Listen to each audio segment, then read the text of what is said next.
আসসালামু আলাইকুম। আজকে চকলেট পেস্ট দিয়ে আমি একটি থিম কেকের জন্য ক্যালেন্ডার তৈরি করছিলাম। এই চকলেট পেস্টটা হোমমেড, এটা আমি নিজেই তৈরি করি। এটা সম্পূর্ণ খাওয়া যায়। যে ক্যালেন্ডারটা আমি তৈরি করব সেটা একটা কাগজে আমি রাফ করে নিয়েছিলাম এবং মোল্ডের উপরে রেখে দেখছিলাম যে সাইজটা ঠিক আছে কিনা। এরপরে আমি আমাদের ফুড জেল কালার একটা বাটিতে নিয়ে ছোট সাইজের তুলি দিয়ে এটার ক্যালেন্ডারের উপরে যেই তারিখগুলো থাকে সেগুলো আমি দিয়ে দিচ্ছিলাম।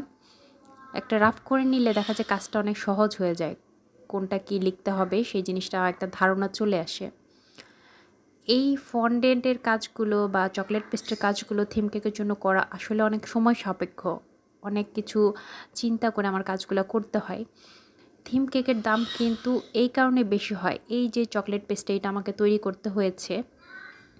তারপরে আমার এই যে জিনিসগুলো আমি কাজ করছিলাম, এই ক্যালেন্ডারটা তৈরি করতে আমার অনেক সময় লেগেছে।